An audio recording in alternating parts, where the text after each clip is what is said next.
During the early years of my minimalist journey, I questioned whether or not I fit the bill of an approved minimalist. It felt as if everything I saw online was opposite of me in every way.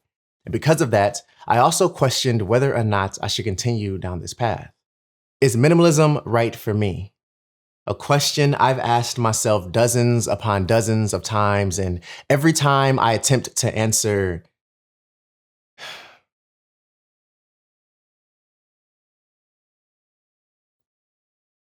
see, if this was a poem, I'd follow that dramatic pause with a metaphor to further explain my silence. But this isn't a poem. I just genuinely struggle to answer this question. Some days it's a yes, others it's I don't know, and it's just hard to explain. I guess sometimes I feel like an imposter, but maybe it's all in my head, right? Or maybe it's a legitimate feeling. In case you feel like a minimalist imposter, here's what you should know. Number one, minimalism is not an aesthetic, it's a mindset. This idea proved to be difficult for me to believe early on. Why? Well, because everywhere you look, minimalism is often defined through an aesthetic, especially on social media. And because of that, usually one of two things happen. One, we kill ourselves trying to achieve such aesthetic in our personal lives. Or two, we start to question whether or not we're a real minimalist. Now, let's take a minute to define what this phrase means. I'd like for you to comment below and share your definition of a real minimalist. I'm curious to see the differences or similarities this community comes up with. So hit pause, share your comment, and then come back.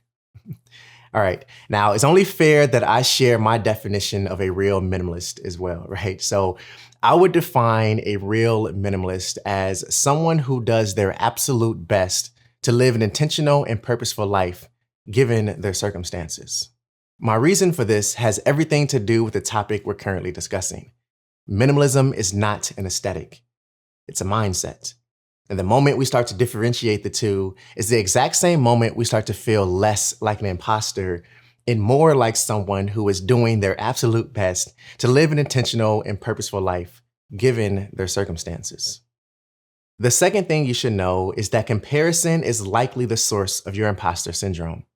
Believe it or not, comparison and the idea of feeling less than are two feelings that are almost always tied to each other, especially in the context of this conversation. See, if you're questioning whether or not you're minimalist enough, or if you're struggling to understand why you feel like an imposter, then I challenge you to question who and what you're comparing yourself to. This includes social media, family, friends, even me, if I happen to be someone you're comparing yourself to.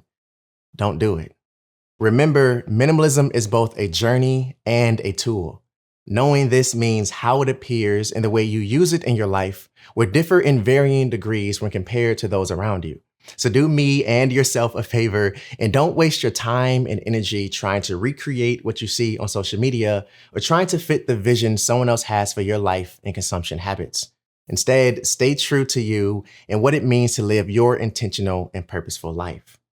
All right, the third thing you should know in case you feel like an imposter is that you're probably not at peace with your decision to become a minimalist. When you decided to make this shift in your life, what was your reason? Your why? Your motivation? If you don't know, I want to encourage you to go back and get clear on what that is.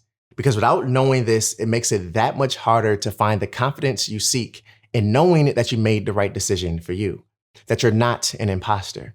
Now, if you are clear on your reason, your why, your motivation, then I challenge you to make peace with your decision. Okay, what does this mean? It means to stand in complete confidence and belief in your decision to become a minimalist. When someone starts to question your reason or why you own this or why you don't own that, you can step back and ignore it without feeling any type of way because you're at peace with your decision. Keep growing on your journey, keep learning because this life is filled with lessons we can learn.